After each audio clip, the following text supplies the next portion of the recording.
itu fokus ke piutang wesel jangka panjang. Ya, jadi piutang wesel yang akan dilunasi dalam waktu lebih dari 1 tahun.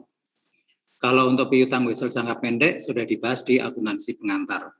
Prinsipnya hampir sama, hanya bedanya nanti pada penilaian. Karena penilaian untuk piutang wesel jangka panjang nanti menggunakan dasar nilai wajar atau fair value. Ya, sedangkan kalau piutang wesel jangka pendek itu karena memang jangkanya pendek, itu antara nilai wajar dengan nilai nominal itu relatif tidak banyak berbeda. Kemudian agenda yang kedua nanti adalah berupa tes. Tesnya ya hanya menyangkut piutang ya, piutang dagang dan piutang wesel. Saya rencanakan kira-kira 30 menit terakhir.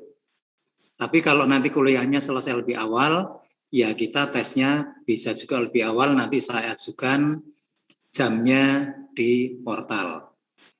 Tapi yang paling penting, untuk topik piutang dagang kan kemarin sudah saudara pelajari, sudah direview, mungkin Anda juga sudah mulai mengerjakan tugas, mungkin juga sudah didalami di mata kuliah tutorial.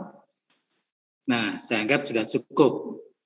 Nah, lalu khusus untuk piutang wesel, karena memang dijelaskan hari ini, tesnya hari ini, ya mau tidak mau saudara harus fokus ya, fokus, mencermati.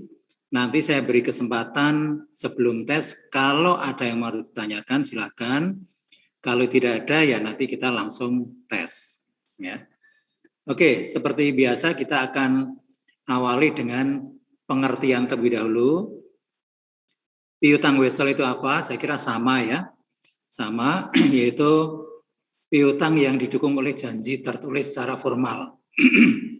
Nah, wesel itu sendiri yang sering kita sebut dengan istilah notes. Ya, notes kita artikan wesel ya, bukan catatan itu. Adalah sebuah instrumen yang dapat dinegosiasi. Dinegosiasi itu artinya bisa dijual belikan. Ya, jadi nanti piutang wesel bisa juga difaktorkan seperti halnya piutang dagang kemarin. Dijaminkan bisa, dijual juga bisa.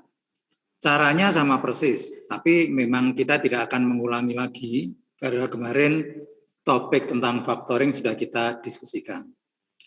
Kemudian yang kedua, wesel itu ada yang berbunga atau kita kenal dengan istilah interest bearing, yaitu yang dimaksud dengan interest bearing atau berbunga di sertifikat wesel atau di dokumen wesel itu ada tarif bunga tetap. Nanti kita lihat contohnya. Kemudian yang kedua, itu disebut dengan non-interest bearing. Wesel tidak berbunga.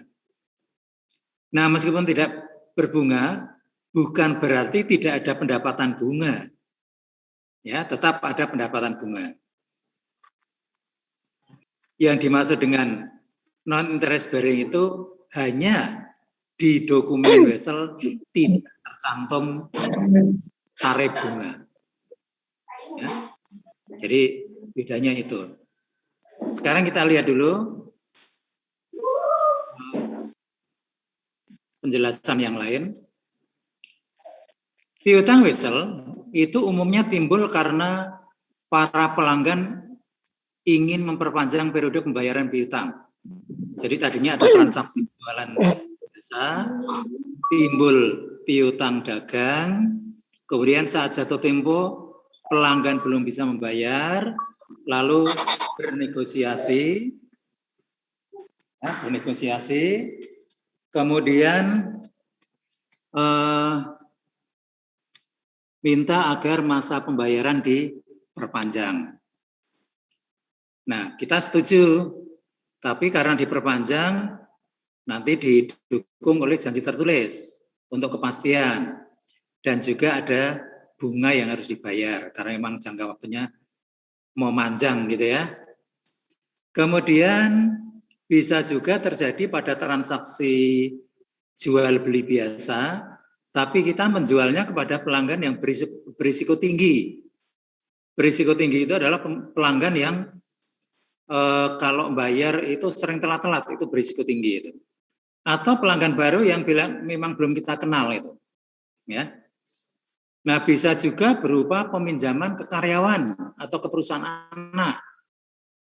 Bisa juga merupakan hasil penjualan aset tetap. Nah, bisa juga yang terakhir, ini yang paling banyak adalah transaksi peminjaman uang.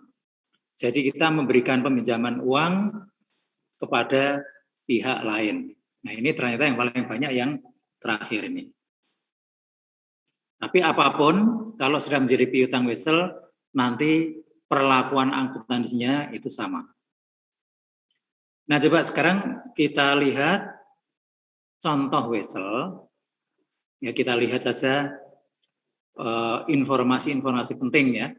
Kalau judulnya di situ adalah promissory note. Ya, promissory note. Nah, promissory note sering kita artikan dengan istilah wesel atau promise gitu ya.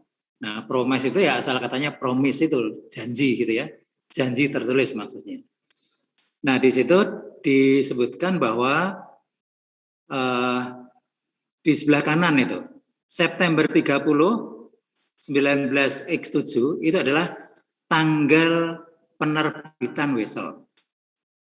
Nah, sekaligus di situ dikatakan di sebelah kanannya ada keterangan ya, interest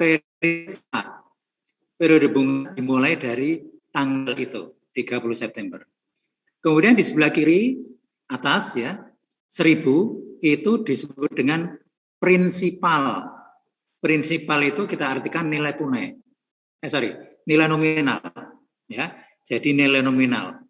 Atau kadang-kadang disebut dengan istilah par value atau nilai pari. Nah, itu sama ya. Nilai pari, nilai nominal, ya, itu sama. Atau prinsipal, ya. Nah, kemudian yang ditulis begini. For value receipt, I promise to pay to the order of.